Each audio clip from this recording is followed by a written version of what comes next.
Saludos, mi gente. Buenas noches, buenos días, buenas tardes, dependiendo de la hora que nos vean y que nos escuchen. Esto es un episodio más de Disidentes Jurídicos o Disidentes, un podcast jurídico. Yo soy Daniel Arias, uno de sus hosts. Aquí conmigo está, como siempre, mi compañera estrella, mi co-host, Adalkiris Lespín Abreu. Hola. Y en el día de hoy tenemos un invitado de lujo, señores, real, un invitado de lujo, que le vamos a sacar todo el jugo para beneficio de nuestra audiencia y nuestro propio. Tenemos con nosotros a Juan Alberto Liranzo. Un aplauso, por favor. Juan Alberto Liranzo, licenciado en Derecho, abogado, es profesor de Ciencias Políticas, es articulista, escribe muy bien y escribe con cierta frecuencia sobre derecho. Es también fiscal litigante actualmente en la jurisdicción de Santo Domingo y además era consultor jurídico del Consejo Nacional de Drogas del Poder Ejecutivo hace un tiempito, pero ahora está nueva vez como fiscal litigante en Santo Domingo. Así es, retornamos al Ministerio Público. El buen hijo en su casa buena. Ahí está, ahí está. Bueno, pues para mí un gusto. Muchísimas gracias, Daniel. Tú me has presentado y me has al mismo tiempo puesto por una tremenda responsabilidad. Y yo espero quedarle bien a esta audiencia, se puede decir, las personas que nos están escuchando. Adalkiris, que forma parte de todos los sectores del derecho en la República Dominicana, porque los fiscales la sienten parte del equipo, pero los defensores públicos también. Y entonces ese como abogada privada. Entonces uno no sabe. ¿A qué es lo que soy? Mira, amiga de los jueces. Yo aquí realmente me siento muy contento porque estoy entre grandes amigos. Daniel y yo nos conocimos precisamente en la jurisdicción de San Cristóbal, litigando en el único tribunal colegiado que existe en San Cristóbal.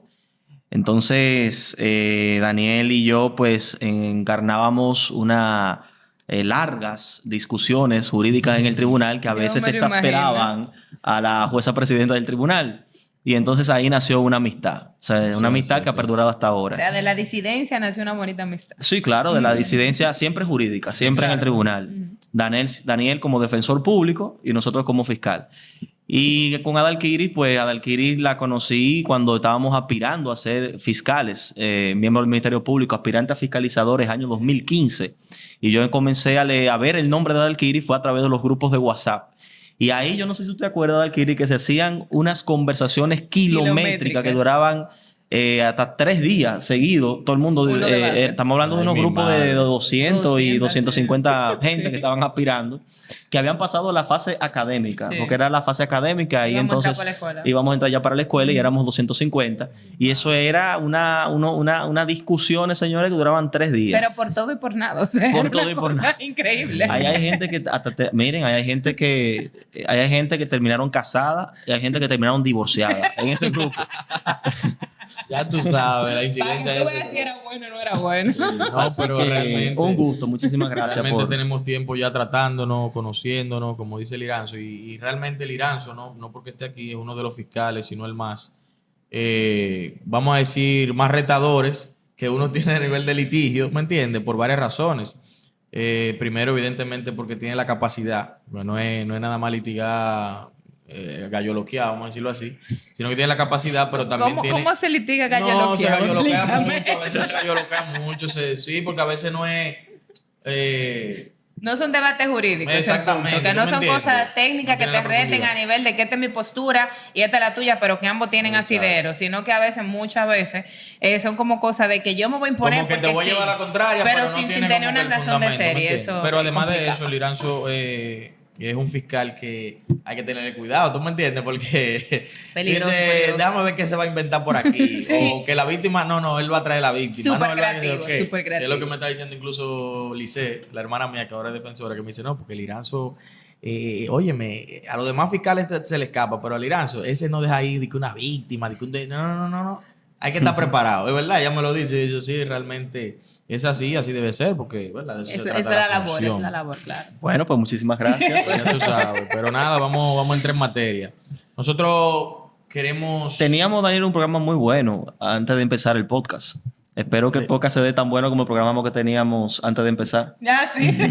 Suele pasar que las conversaciones fuera de cámara a veces son mejores que las de cámara. Son más buenas. Vamos a hacer creer que no hay cámara para que fluyamos mejor.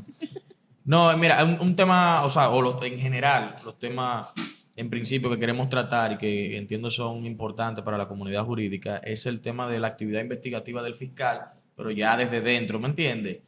No es nada más desde la ley, de que, por ejemplo, que es un allanamiento y tal cosa. No, nosotros queremos hablar con el fiscal de cuáles son las cosas que suceden en el marco de ese tipo de actividades, que un allanamiento, que una orden de arresto.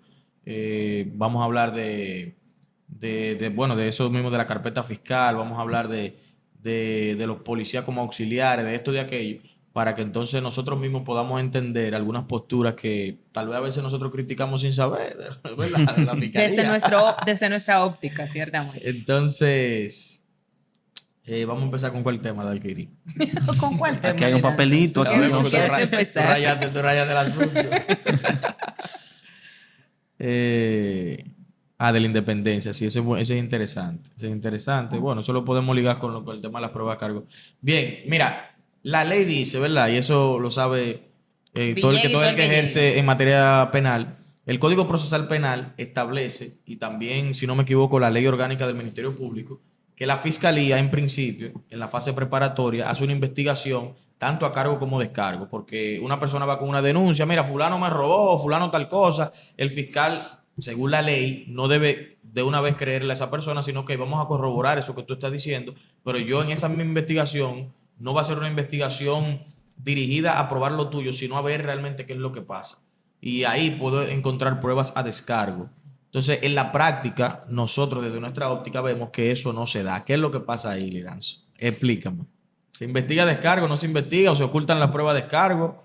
Bueno, realmente el fiscal... Ponte en juego. Hay que contextualizar. En República Dominicana, tú debes de recordar que existen dos poblaciones de fiscales. Existe una población de fiscal que entra al sistema de carrera después de un proceso de depuración, de formación, donde se le explican los conceptos no tan básicos, sino incluso conceptos un poquito complejos de cómo el fiscal debe de llevar a cabo su investidura. Sin embargo, hay otra población de fiscales que entraron cuando todavía el sistema de carrera en la República Dominicana no estaba creado. Eso era cuando los fiscales lo nombraban por decreto, que luego entonces pasaron a ser formados para poder regularizarlo en el sistema de carrera. Entonces, la pregunta tuya viene parte de una afirmación que, por tanto, tendríamos que destruir primero la afirmación para luego responder la pregunta. Yo pienso que actualmente los fiscales simplemente hacen investigaciones, cumpliendo así el principio de objetividad que está consagrado en la Ley 133-11, que es la Ley Orgánica del Ministerio Público. Es un error creer que se deben de hacer investigaciones a cargo. Eso es un error, porque eso rompe con la objetividad. Pero también es un error pensar que hay que hacer investigaciones a descargo. Eso también es un error. Pero también es un error pensar que hay que hacer investigaciones a cargo o a descargo. No, se hacen investigaciones y punto. Ha llegado una noticia de un presunto hecho delictivo, por ejemplo. ¿Cuál es la función de las agencias investigadoras? Y digo agencias investigadoras porque el fiscal, y esto es otra confusión que hay, no investiga. El fiscal está llamado a dirigir funcionalmente la investigación, velar porque se cumplan con el debido proceso, velar porque se cumpla con todos los cánones procesales legales y participar desde una función direccional de la investigación. Entonces, ¿quiénes son los que investigan? Investigan las agencias auxiliares de investigación, la Policía Científica, órganos auxiliares, el INASIF, etcétera. Peritos investigan o participan de la investigación. Entonces, el fiscal lo que hace es que dirige una investigación y ya no tiene que ser ni a cargo ni a descargo.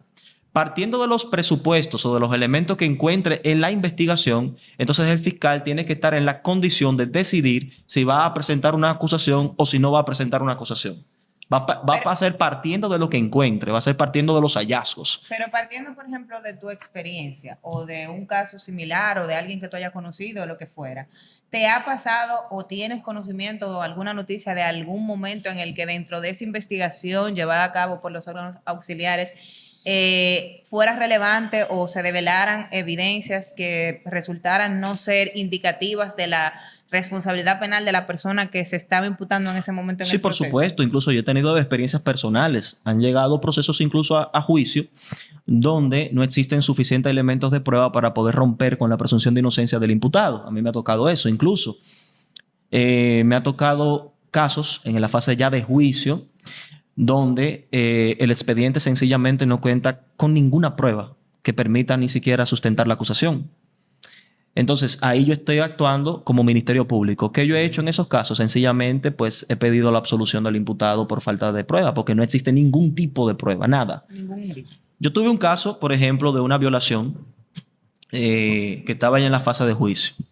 En este proceso, todas las investigaciones de alguna forma se montan sobre un parámetro, sobre un marco.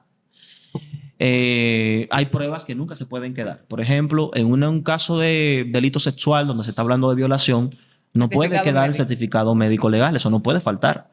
Como tampoco puede faltar, por ejemplo, el informe psicológico que se elabora practicando la experticia a la menor de edad en caso de que sea una menor de edad la víctima, por ejemplo. Como tampoco puede faltar algunos testimonios esenciales del proceso. O sea, son de alguna forma pruebas que son esenciales. En este caso ni había certificado médico, ni había testigo directo, había un testigo indirecto, pero tampoco había informe psicológico. No había absolutamente nada que sustentara la acusación. ¿Qué pasó ahí? Hay un error de administración. Y estoy haciendo una revelación que quizás no debería, pero pasó, realmente pasó. Entonces yo hablé con mi superior inmediato, pues se rindieron los informes pertinentes al caso y solicité sencillamente el retiro de esa acusación porque no había ninguna prueba que sustentara ese caso. Ahora bien, tú te preguntas, ¿y cómo pudo llegar un caso a juicio? Era la primera pregunta que ¿Cómo pudo llegar un proceso a la fase de juicio con esas características? Bueno, hubo una falla compartida tanto del Poder Judicial como del Ministerio Público.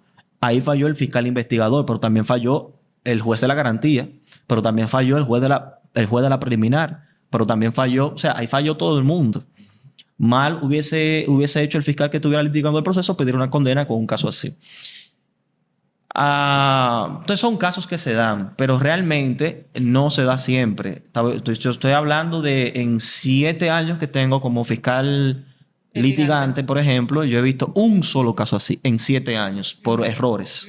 Errores que pasan. Mira, lo que sucede es lo siguiente, independientemente de que tu discurso bien político es correcto desde el punto de vista formal. Pero también es real. Es un discurso político y real. Pero te explico desde el punto o sea, te explico con el tema de la investigación, o sea, la percepción. Estamos hablando de la percepción, digamos, del abogado que está del otro lado. Vamos a decirlo así, una percepción.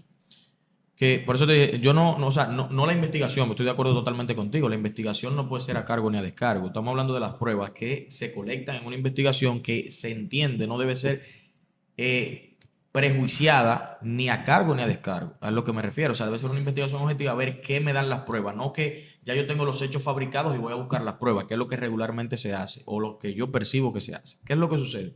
Tú, por ejemplo, estás investigando un caso. La regla te dice, y es una realidad, la mayoría de las denuncias son reales. Tiene que ser así, si no el sistema, ¿verdad?, sería un fracaso. Así es. Es real. Por eso también tiene que haber más condenas que absoluciones, tiene que haberlo, porque de lo contrario hay un problema. Sin embargo, en las investigaciones muchas veces se descarta, digamos que inoportunamente, las posibles pruebas a descargo. Ahí es que voy. Por ejemplo, tú tienes un caso donde hay una denuncia o hasta una flagrancia o lo que sea, pero vamos a decir una denuncia. Esa persona, en principio, hay elementos que lo vinculan, está bien, con el hecho, o aunque no lo vinculen, tú como fiscal investigador, vamos a decir que en vez de solicitar una orden de arresto, solicita primero citar a la persona para escuchar su versión. Sería lo más objetivo, ¿verdad? Citas a la persona. Muchas veces las versiones que da esa persona imputada, te lo digo porque la experiencia me ha dicho, tanto como defensor público como abogado privado, de que los imputados han hecho declaraciones en fiscalía que no se le ha dado seguimiento. Y yo entiendo que eso está incorrecto, independientemente de que sea verdad o mentira, porque eso lo va a determinar las pruebas. O sea, si el imputado te dijo, mira, lo que pasó fue tal cosa, muchas veces el fiscal investigador dice, lo descarta porque sí, dice, no, eso no es así. Y ahí es donde yo estoy en desacuerdo, ¿me entiendes? Lo que pasa es que en nuestro sistema, la declaración que da el imputado en el sistema penal, sobre todo después de la... Sí, pero no estoy hablando de juicio. Yo estoy en la fase investigativa con el fiscal. En cualquier fase. En cualquier fase. La declaración del imputado realmente poco importa para nuestro sistema. Importa muy poco. Importa tan poco que incluso si el imputado se declara culpable, eso no vale de nada. Sí, pero yo pienso ¿Por qué? Porque no vale de nada. Porque igual el Ministerio Público tiene que aportar las pruebas para demostrar que la persona es culpable, independientemente de su autodeclaración de culpabilidad. Entonces, es el sistema de garantías que tenemos en la República Dominicana que ha hecho que la declaración del imputado no valga de nada. Pero para el fiscal no necesariamente, porque tú como fiscal, es lo que te digo, o sea, yo te digo, tú tienes un denunciante que te dice fulano me hizo tal cosa y tal cosa y tal cosa, y después yo te digo como... No, pero se hacen las imputado, investigaciones. Incluso a veces nosotros hemos propuesto, como abogados incluso, hemos propuesto personas para ser entrevistadas, por ejemplo. No Y hacen caso. muchas veces no se le hace caso. Pero Entrevistas para mí es sobre todo más difícil la cuestión de abordar desde el punto de vista de que si bien, como nos manifiesta el Iranzo, el fiscal tiene la dirección investigativa, no menos cierto es, por ejemplo, que los policías son los que van a la escena del lugar del hecho, los que recolectan la evidencia y los que saben y tienen contacto de primera mano con todo lo que pasa. Y aquí está el problema todavía más grande, porque, por ejemplo, yo he tenido la oportunidad de dar clases muchas veces a miembros de la Policía Nacional y yo les digo y les pregunto siempre, cuando ustedes se enteran de una noticia, ¿qué es lo primero que ustedes hacen?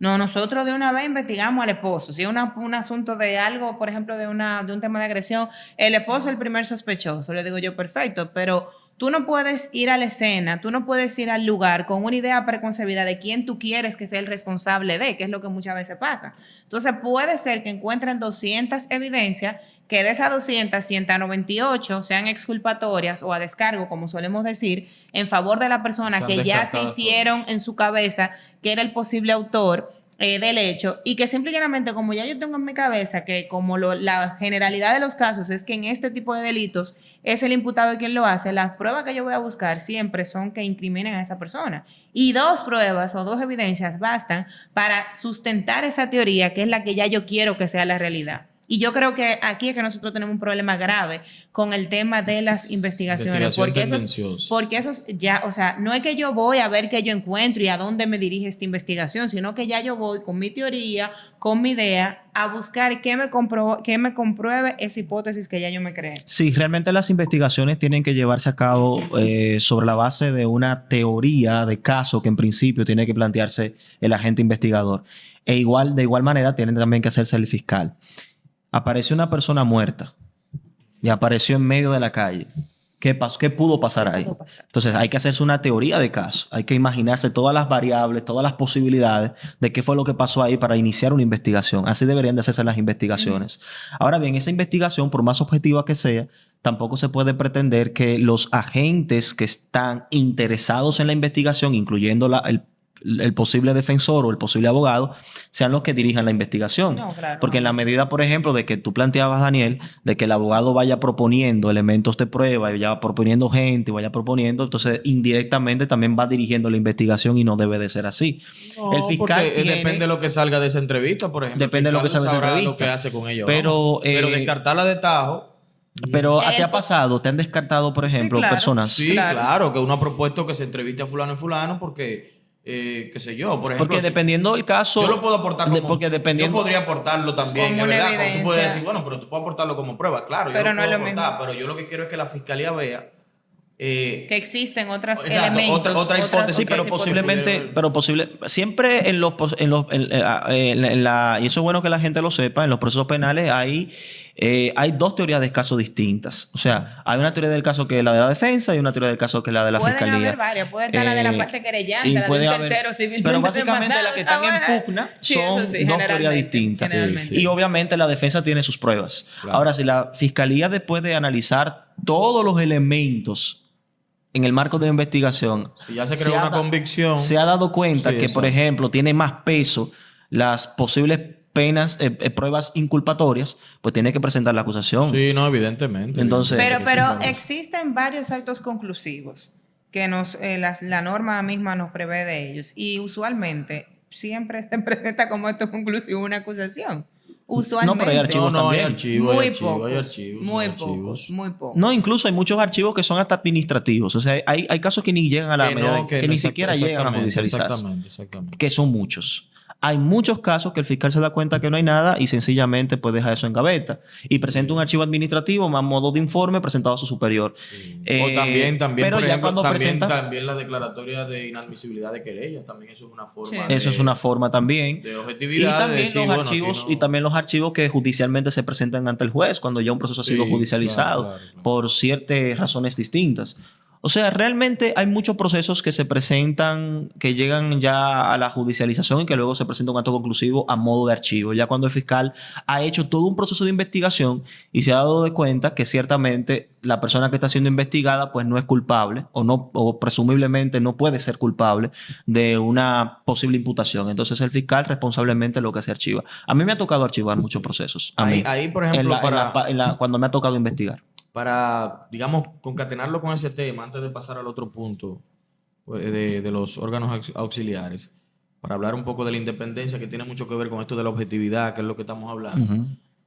¿Qué tan cierto es o es falso que... Tú te ríes. Porque yo te conozco tu tono cuando viene una pregunta busca pie. Cuando tú vienes, ¿qué tan cierto busca pie? Es verdad, me conoces. Lo conocemos de San Cristóbal, sí. ¿Qué tan cierto es esta fuerza irresistible que tiene o invencible que tiene el principio de jerarquía en la fiscalía? En el entendido de que puede vencer, tumbarle el pulso a la propia objetividad del fiscal, por ejemplo, ya sea el investigador o el litigante, que entiende en un momento dado, como tú dijiste, una experiencia personal donde tuviste que solicitar absolución o una pena inferior. ¿Qué tanta fuerza tiene esta jerarquía donde una persona superior, un fiscal superior, te está diciendo no puedes pedir absolución aquí o tienes que pedir prisión preventiva obligatoriamente o tal o cual cosa? Bueno, lo que pasa es que el principio de jerarquía, que ciertamente es un principio que está consagrado también en la Ley Orgánica 133-11 que rige las funciones del Ministerio Público, responde más bien a un criterio de ordenamiento interno para las buenas funciones en el ejercicio que tienen que llevar a cabo los fiscales. O sea, eso no tiene por qué reñir con la autonomía que tiene el Ministerio Público. Por ejemplo, hay una resolución, antes de para que lo meta ahí en tu argumento. Hay una resolución, no sé si todavía está vigente, porque era con la gestión anterior. Creo que era, si no me equivoco, la gestión de Jean Alain Rodríguez. Había una resolución sobre el tema de armas de fuego, donde indicaba que en todos los casos donde se involucrara armas de fuego había que solicitar prisión preventiva. Eso existió en un momento, no sé si todavía está vigente. Sí, ahí hay un tema. Bueno, mira, cuando se dan esos casos, particularmente yo no estoy de acuerdo con ese tipo de resoluciones. Yo siempre obraré conforme a la objetividad y basado en el derecho. Cada caso es cada caso. Sí, porque se supone independientemente de las resoluciones. Se supone que estamos en una independencia. Esa es la realidad. Pero yo quisiera aclarar algunos conceptos. Él vino a defender el Ministerio Público. No. Yo vine a decir lo que es. Vino a atacar. De lo que es. Yo estoy atacando, pero ¿quién viene atacando eres tú? No. Yo vine a decir lo que es. Mira, hay dos tipos de autonomía que rigen al Ministerio Público. Está la autonomía que viene dada por la misma Constitución del 2010, que es la autonomía institucional, esa autonomía presupuestaria, institucional, etcétera, como un órgano que forma parte del sistema de justicia. Esa es una autonomía. Y está también la autonomía funcional que revista el fiscal. Esa autonomía va muy de la mano con la objetividad. Por tanto, el fiscal tiene que trabajar cada caso como corresponda cada caso. El principio de jerarquía hace referencia más bien, como decíamos ahorita, a este principio que lo que busca es el buen ordenamiento, la buena función o que se funcione en orden dentro del Ministerio Público. Tú te imaginas una institución que tiene 500 fiscales, 600 procuradores fiscales, por ejemplo, procuradores de corte, y que esta institución humana, formada así por personas que tienen una jerarquía de Estado en el marco de las investigaciones, no tenga un orden, no respondan a un superior inmediato, por ejemplo, pero eso es en base a los trabajos que tiene que llevar a cabo el fiscal. Eso no tiene nada que ver con, por ejemplo... Entonces no se ha llevado a la parte del litigio. Eso no tiene nada que ver con la... Eso no tiene que ver en nada...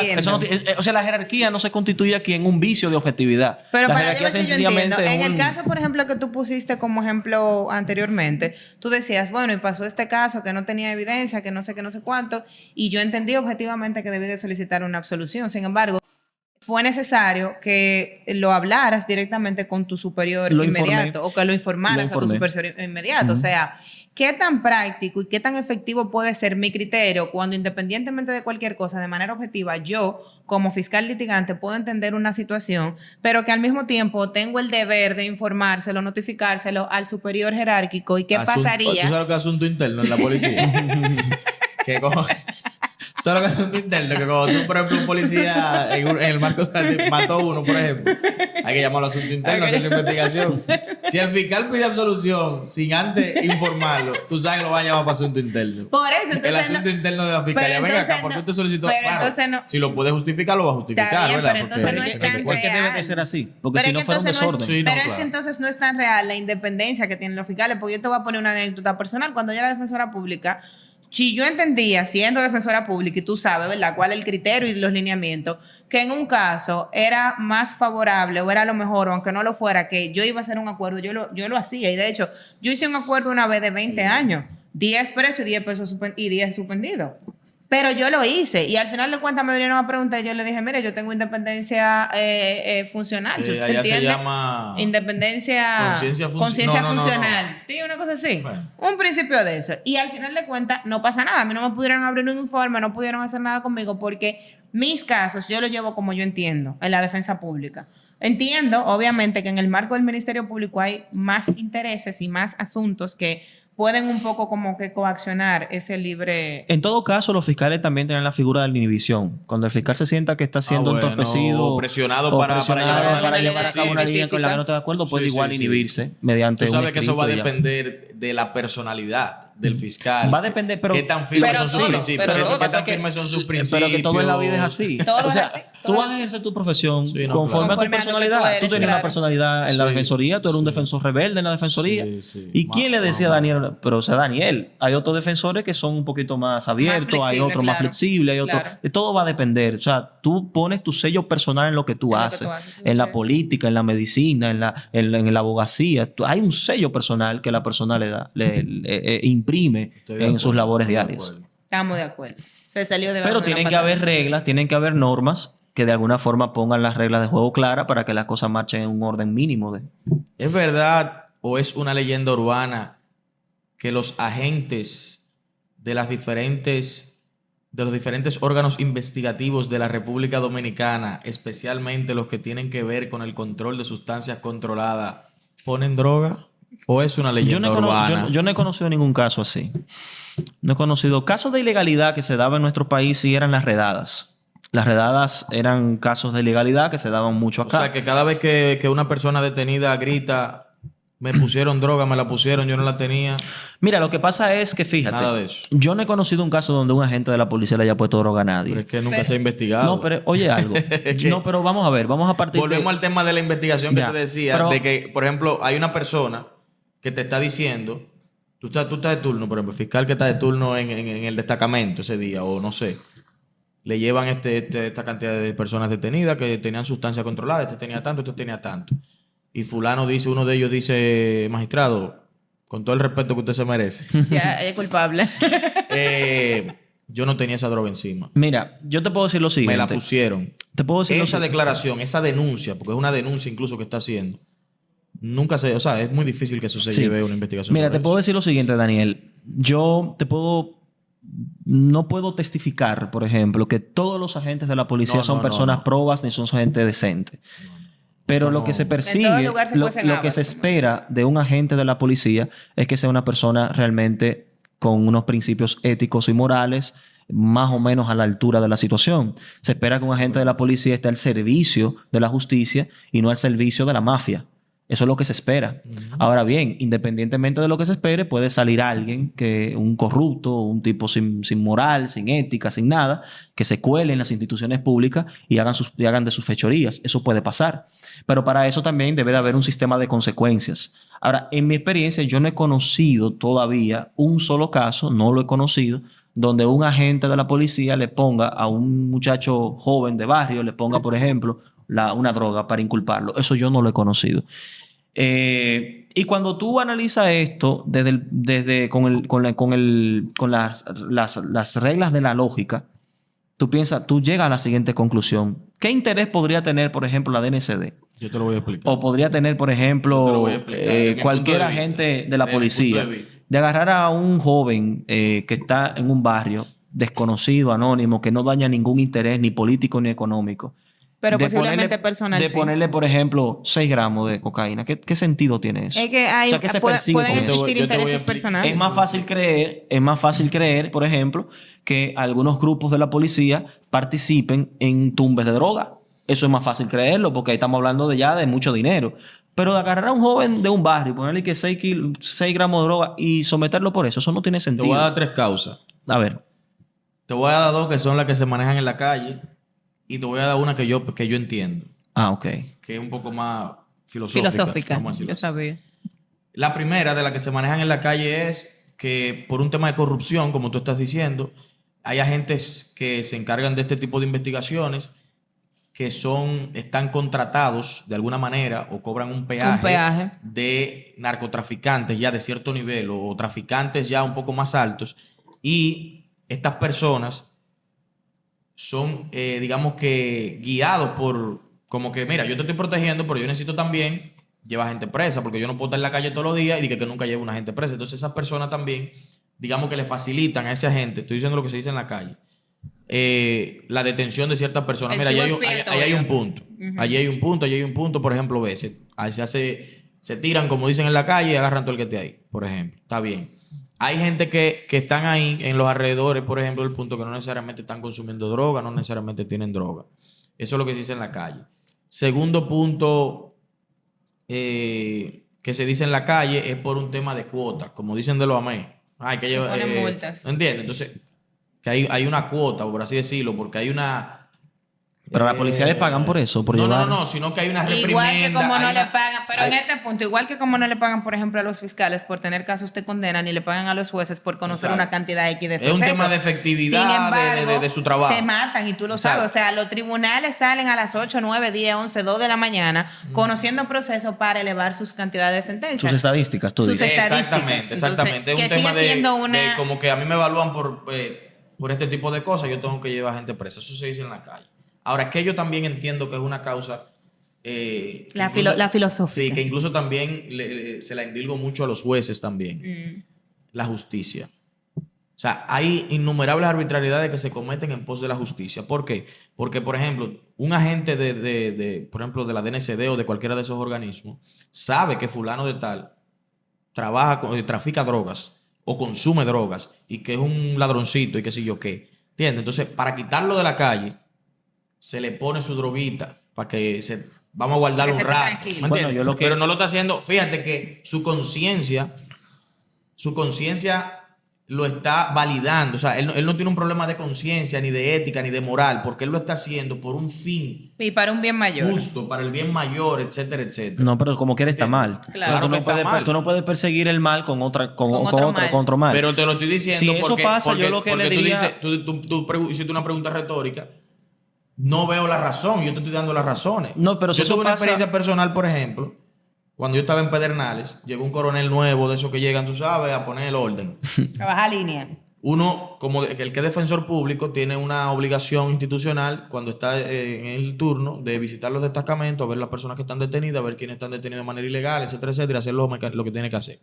Cuando ese coronel llegó, él agarraba en la noche y recogía. Cuando uno llegaba en la mañana, profesor, coronel, uno se reunía con el coronel, por ejemplo, ¿qué es lo que pasa? ¿Por qué están presos? No, es que es un ladroncito. Yo evité un robo. Yo lo suelto ahorita, pero yo evité un robo deteniendo a esa persona porque es un ladroncito. ¿Entiendes? O sea, fíjate Una que barbaridad. su justificación está en la justicia, está en su deber de proteger a la ciudadanía, pero lo está haciendo Sí. desde la forma incorrecta. Esas prácticas se siguen dando. Hay que recordar que nosotros fuimos víctimas de largas dictaduras. Los agentes de investigaciones se formaron realmente en la dictadura, pero nosotros hemos avanzado mucho en materia de derechos fundamentales, derechos constitucionales, garantías constitucionales, y están ahí. Si eso pasa, ¿qué es lo que hay que hacer? Activar. Yo me imagino que tú en ese caso pusiste un habeas corpus Sí, inmediatamente. claro.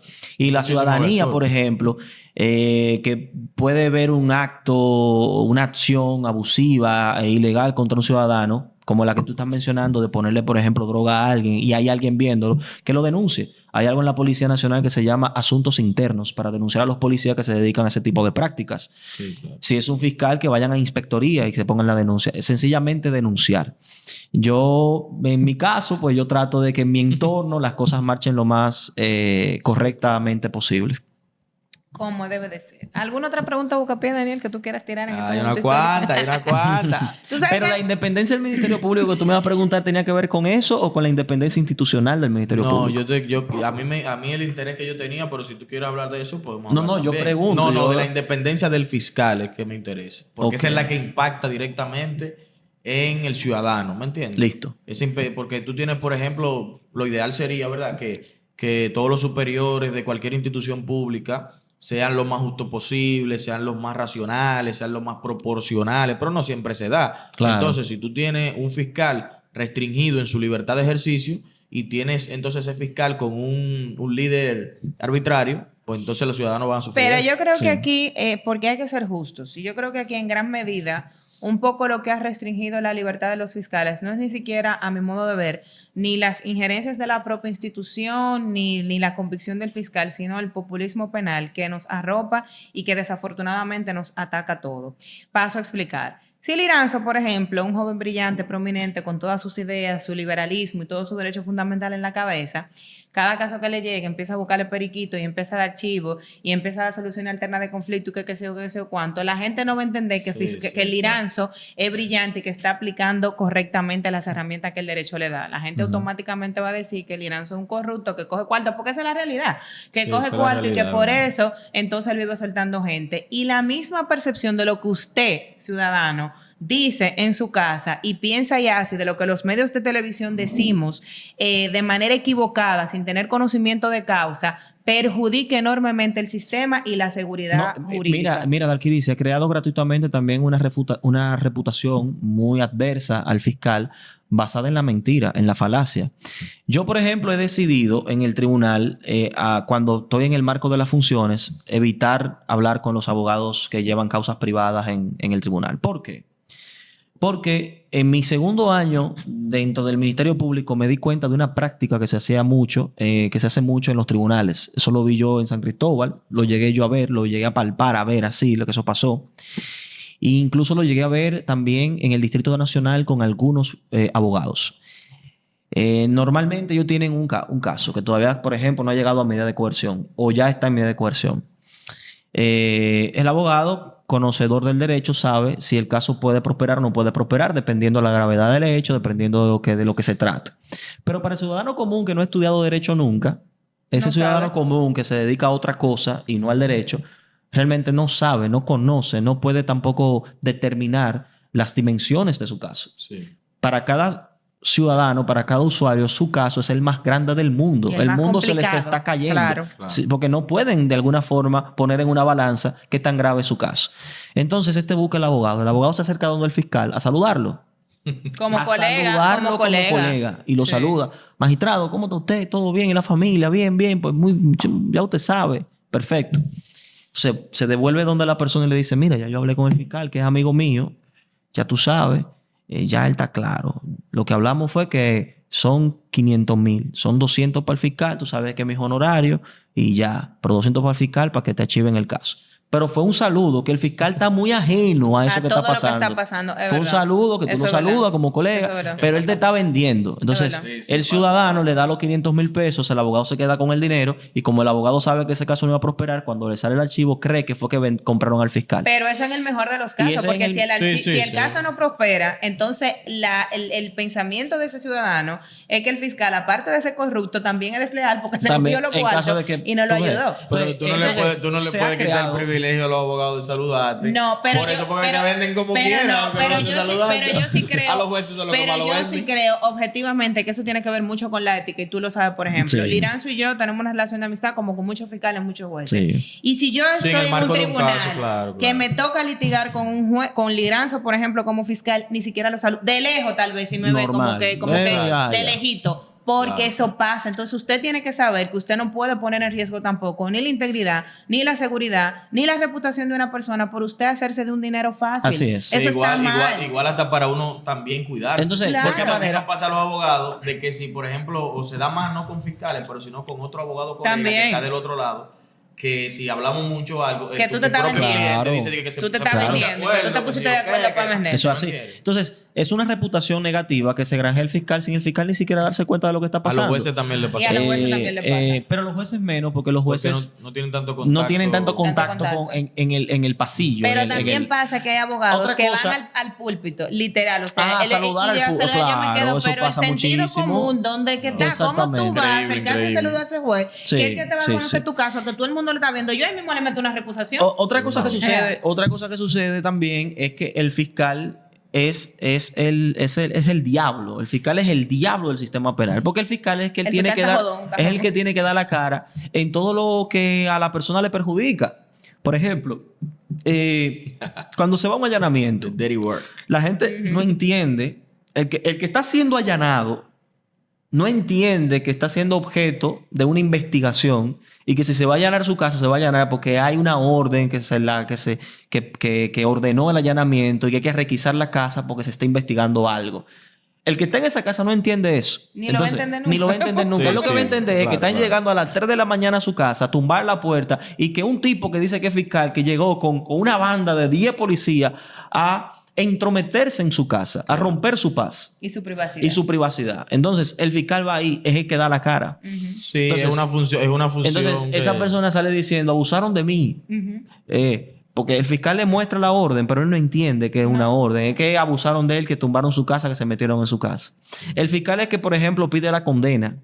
¿Tú te crees que es fácil que un fiscal se pare en un juicio a decir 30, 20 años? El fiscal le cogió conmigo, dice. Para un imputado y la familia del imputado viéndolo. Sí, o sea, hay una reputación que el fiscal tiene en la sociedad por la mala comprensión que existe de las funciones tangenciales que tiene el fiscal.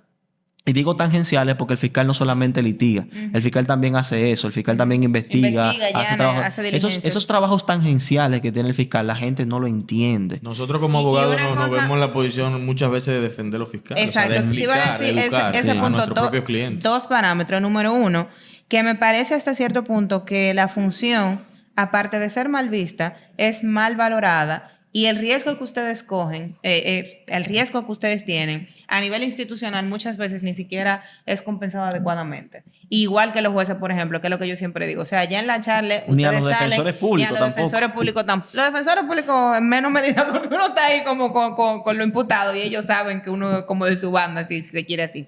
Pero, por ejemplo, los fiscales y los jueces salen de un proceso de pedirte 30 años, tú como fiscal y Daniel como juez, de darle 30. Yo fui la defensora pública. Lo que me condenaron fueron ustedes dos. Y así mismo tú te bajan por esa escalera y se montan en su vehículo muchas veces solos, sin tener ni siquiera un sistema de seguridad.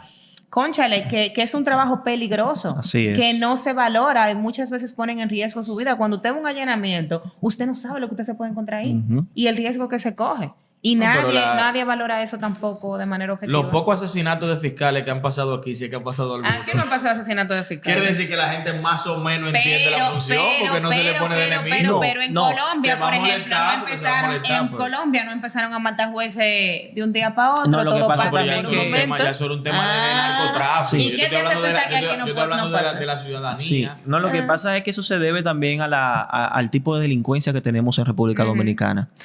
Gracias a Dios, todavía nosotros no hemos cogido la tendencia que han tomado países como México, Colombia, Sí, por claro. ejemplo, incluso Claro. Venezuela. Aquí todavía no se ha creado una estructura, una casta de delincuencia organizada que pone en riesgo la vida ni de los jueces ni de los fiscales. Gracias a Dios. Por la calidad de delincuente que tenemos. La calidad de delincuente de nosotros es una calidad muy baja. Cuando me refiero a una calidad baja es, por ejemplo, el joven que delinque para comprarse los tenis o para salir de fiesta. Ese Y delincuente... yo creo que hasta cierto punto nivel de conciencia, lo porque al hace final también- ellos saben si o fueron lo por hacen una también cosa. para mantener su vicio de droga, de sustancias, sustancias. Entonces, ese perfil de delincuente no tiene capacidad, por ejemplo, de crear una red, una estructura delictiva con el propósito de hacerse de un imperio, por ejemplo, de las drogas o de un imperio económico basado en el capital negro. Por tanto, todavía la República Dominicana, gracias a Dios, no ha evolucionado hasta ese nivel. Y Sin esperamos embargo, que se mantenga así. y esto lo digo como una forma también de hacer un llamado a las autoridades en su conjunto, no solamente a los fiscales, me estoy refiriendo a los políticos, me estoy refiriendo a la policía, me estoy refiriendo al Ministerio Público, me estoy refiriendo a todas las instituciones que de alguna forma tienen que velar por la paz social, a que tenemos una tendencia, hay una extraña tendencia en nuestro país que me dice a mí que en 10 años podríamos nosotros estar enfrentándonos a estructuras criminales sustentadas en el narcotráfico que si no le ponemos un coto ahora, lamentablemente va a ser ya imparable en 10 años. Yo no sé hasta a qué ritmo, no creo que nosotros estemos avanzando en materia legal, judicial y de prevención, estemos avanzando al mismo nivel, al mismo ritmo que está avanzando la delincuencia. ¿Por qué? Porque yo estoy viendo en nuestro país un comportamiento, un ciclo que fue el que vivió Colombia en los años 70. En los años 70. En los años 70, a finales de los años 70, Colombia vivió un ciclo, empezó, por ejemplo, con la microcorrupción. La microcorrupción. De ese que vendía, por ejemplo, contrabandeaba, droga, alcohol, ¿verdad? Corrompía a las policías, pagaba peajes. Hubo una microcorrupción. Esa microcorrupción dio lugar entonces a pequeñas estructuras criminales. Y de esas pequeñas estructuras criminales de contrabando, por ejemplo, nacieron figuras como Pablo Escobar, que luego creó todo un imperio. Y ya ves tú a ver lo que terminó siendo Colombia. Colombia en los años 90 ya era terrorismo y narcotráfico. Y tú estás viendo eso aquí. Entonces, aquí yo lo que estoy viendo es... Estoy viendo la microcorrupción que podría generar en eso. Por ejemplo... la razón de ahorita. Ya se salió de la formalidad. Él se está metiendo en la realidad Me preocupa, por ejemplo... no, porque tú me hablabas de que la policía le está poniendo droga a la gente. Eso yo no lo he visto. Pero Lo que estoy diciendo es, por ejemplo, las noticias que salen que me llaman la atención de gente, de delincuentes, por ejemplo, que dicen que están pagándole al coronel X para que le permita, por ejemplo, operar en un punto de droga. Sí, eso es muy delicado. A eso hay Claro. que intervenirlo, pero ya. Claro. Porque eso se llama microcorrupción en el microtráfico. Y siendo objetivos también ahí hay un tema, porque yo siempre miro todos los puntos de vista. El tema también ahí es cómo son pagados los funcionarios públicos aquí en República Dominicana. O sea, nosotros queremos una policía que sea íntegra, queremos fiscales, jueces que sean íntegras, no sé qué, no sé cuánto, pero no tienen seguridad, los salarios son sumamente bajos y hay que ser realistas, señores, con el sueldo que aquí se gana. Poca microcorrupción hay, literal, porque tú tienes una organización que tiene mucho dinero a su disposición para comprar y vender favores que al final de cuentas el Estado, en la posición que estás tú como fiscal, que está Daniel, por ejemplo, si fuera juez, oye, deberían de tener su vida resuelta, por así decirlo, para que eso no sea una tentación para ti y que la justicia pueda ser realmente justa y no se deje Pero más que permear. eso, el que cae en corrupción por eso o por menos Sí, o por también, más. o por más. Es también un tema de educación. Claro. O sea, Y de un tema conciencia integral. Pero funcional. tú sabes que el tema Y del de dinero conciencia tiene funcional. una importancia y no solo en el tema del salario, porque como tú dices, tú puedes ganar tal vez 500,000 pesos mensuales y aún así ser un corrupto porque te van a ofrecer un dinero que a ti te va a tentar. ¿Me entiendes? Claro. Al final de cuentas, ese tal vez no es el factor más importante, aunque es importante. Pero es un tema, y me voy tal vez más, qué sé yo, un tema de filosofía económica o política o no sé. La valoración financiera del ser humano. O sea, esa cultura que está tan arraigada ahora mismo en el mundo de que tú vales por lo que tienes, lamentablemente hace que la gente quiera valer más. ¿Me entiendes? Y por vía de consecuencia quiera tener más. Entonces ese es el tema. O sea, es una culpa que si se quiere hasta de los mismos estados, de las mismas sociedades. Porque la misma sociedad es la que materializa esa realidad negativa de que si tú no tienes nada, tú no vales al final no tiene ningún valor. Sí. Si el Estado de alguna manera, en algún momento, pudiera variar eso, donde el valor tuyo no es por lo que tú tienes, pues entonces Sí. tal vez no tanta gente se viera tentado a tener El cosas modelo materialista materiales. de éxito. Exactamente. Eso Que es es muy exactamente. peligroso. Señores, nos queda poco tiempo y ya... Y nada más hemos tratado 2 temas Y de nada los más 6 hemos temas tratado, que... pero el que sí no Wow, podemos demasiado. dejar de tratar es el tema de la carpeta fiscal, que aquí sí que viene mucho bombazo. No nos va a dar tiempo. No nos va a dar pero- tiempo, pero sucintamente, desde tu punto de vista, la carpeta fiscal, esos elementos de investigación que se recopilan, que no sé qué, siempre se ha generado un debate porque la barra de la defensa o las posturas que ejercen los defensa siempre tienen o se entiende que tienen que tener un acceso real a eso para poder tener un ejercicio de defensa técnico, efectivo y eficaz. Por su lado, la postura de la Fiscalía usualmente es que la carpeta fiscal es algo muy privado del Ministerio Público y que a lo que sí se debe tener acceso es a la acusación, porque eso es lo que se decide hacer público. Desde tu punto de vista, cuéntanos un poquito de esto. Sí, ciertamente. Existe una teoría que no está positivizada todavía, sino que es una corriente de pensamiento que la enarbolan muchos abogados. No te puedo decir que son doctrinarios acabados, pero es una corriente de pensamiento que es generalizada de que las partes del proceso, específicamente el imputado, tiene que tener a través de su abogado acceso a la investigación. A eso que se le llama, tú le quieres llamar carpeta fiscal, es acceso a la investigación.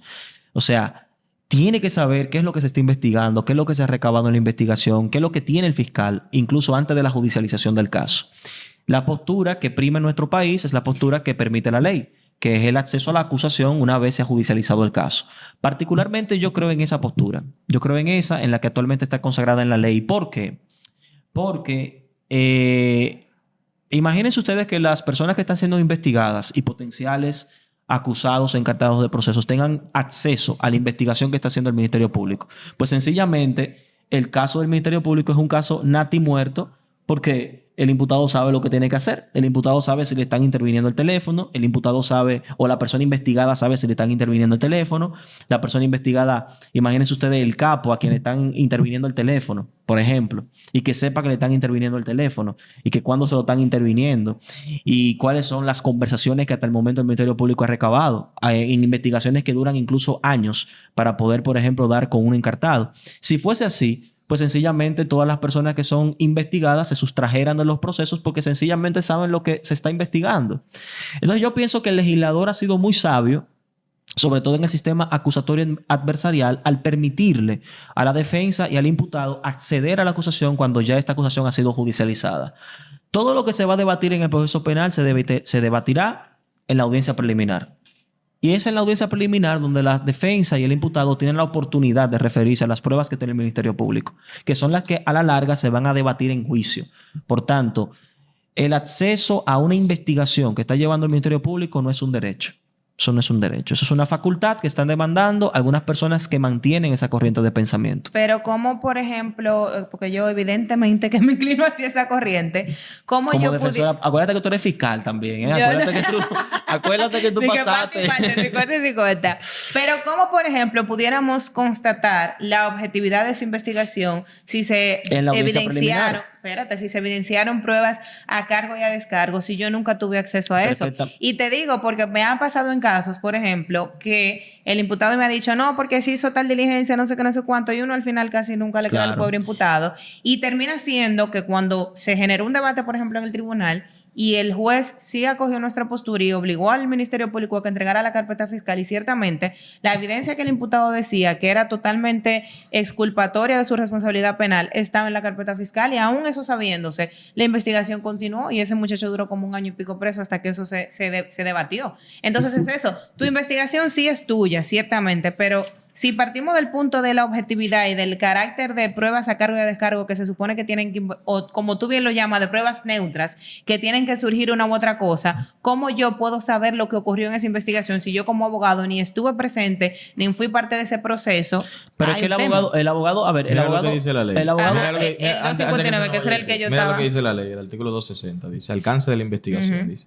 Es obligación del Ministerio Público extender la investigación a las circunstancias de cargo y también a las que sirvan para el descargo del imputado, poniendo a disposición de la defensa las informaciones que recopile durante la investigación, actuando en todo momento conforme a un criterio objetivo y con lealtad procesal. O sea, la ley, según la interpretación que yo puedo darle, le dice al fiscal que tiene que poner a disposición de la defensa las informaciones que recopile durante la investigación. La carpeta Sí, fiscal. pero eso se pone a disposición, pero ¿en qué momento se pone a porque la disposición? acusación no pone a disposición toda la información recolectada, solo la que la fiscalía entiende que pertinente sustenta para su teoría de caso. petición. Entonces, por ejemplo, tú en un marco de una investigación fiscal entrevistaste 20 gente, pero tú decidiste aportar como testigo a 5. Yo necesito saber, que incluso es algo que yo también critico mucho y lo hago en los tribunales, aunque evidentemente no me hacen caso, pero en 15 años me harán caso. En 15 años me harán caso. Vamos a escribir eso ahora. ¿Qué es lo que yo critico? ¿Qué es lo que yo digo muchas veces en los tribunales? Dice la ley que la fiscalía tiene un deber, es una obligación, de registrar todas las actividades de investigación. Es un deber. Y yo digo, para usted aportar un testigo como fiscal, se supone que usted lo entrevistó previamente.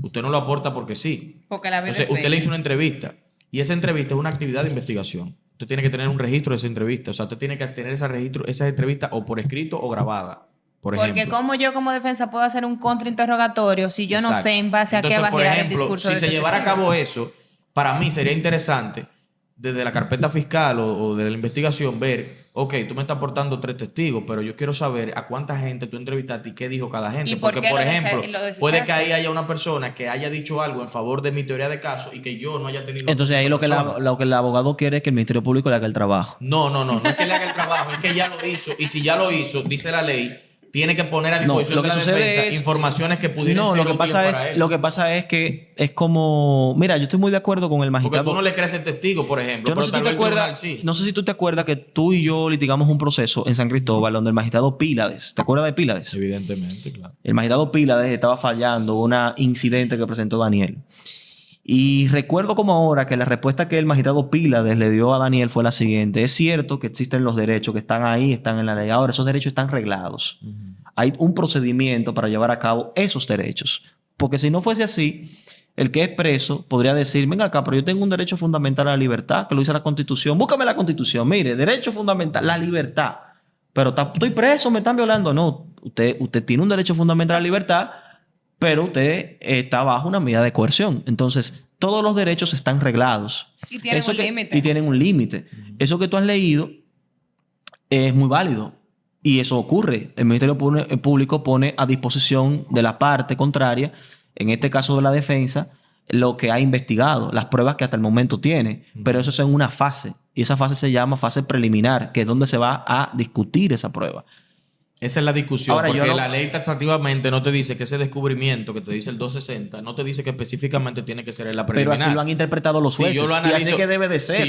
No todos los jueces, porque en la tendencia actual, por ejemplo, que empezó, vamos a decirlo así, a popularizarse con los megacasos, por decir algo, es que los jueces han autorizado le han obligado, digámoslo así, a la fiscalía a darle el acceso. Ahora, ¿qué es lo que dice qué es lo que dice el juez? Que es lo válido, porque tú dabas una justificación que desde tu punto de vista, pero que realmente no es lo que los abogados piden. Los abogados nunca piden eso. O sea, un abogado no te va a pedir que te diga si su imputado está intervenido o un familiar. No. Acceso a toda la carpeta fiscal. Sí, pero te dice de las investigaciones realizadas, no en curso.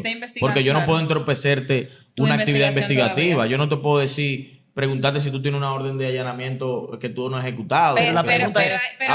Hay cosas que ya tú has realizado. Pero la pregunta es que vamos a ver, ¿cuál es la obligación que tiene de ley el fiscal de poner a disposición una investigación que está en curso? Pero ahí yo pienso que lo más... pero yo pienso que lo más relevante aquí es ver la forma en cómo investigamos. Paso a explicar.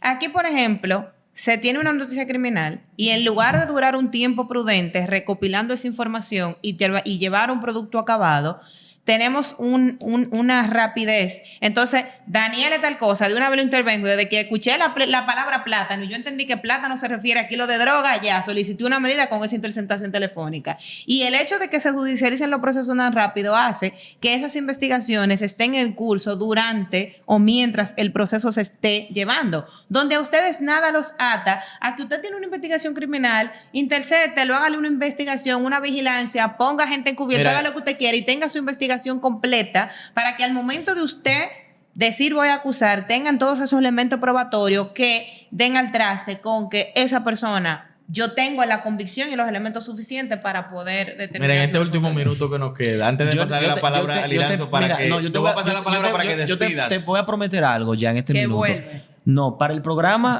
que van a ir. Vamos a continuar vamos a la tratar el discusión. tema. Y Diablo, Okay. no vas a ver. No. Al final... Ahí ustedes van a tener ventaja porque yo voy a estar acompañado de mis compañeros. Qué fuerte. Pero reto aceptado. Reto aceptado. Vamos a seguir conversando sobre el tema del acceso a la carpeta fiscal. ¿Cuáles Muy son sus interesante, límites? ¿Cuál es el momento de descubrimiento de la investigación? Es un tema que está, como dice Liranzo, un curso de debate en los tribunales. Algunos jueces entienden que sí, otros que no. Fiscales que sí, fiscales que no. Y es un tema interesante. Que va a guiar, digámoslo así, los próximos pasos del litigio penal en la República Dominicana, porque es algo bastante importante en el resultado que pueda tener una investigación. Liranzo, te damos las gracias realmente por participar en nuestro podcast. Por aguantar a Daniel. El tiempo no da. No, nosotros siempre es así. Eso es así siempre. Ahora la hermana, ahora él está encomendando a la hermana para que te dé tu tanda. El punto que la familia queda sobre ti. No, realmente una conversación muy amena. Muy el tiempo no da cuando las conversaciones son tan buenas, pero la vamos a continuar, tanto aquí como allá en tu programa. Así será. Así que gracias por observarnos, gracias por escucharnos. Será hasta otro episodio de Disidentes Jurídicos.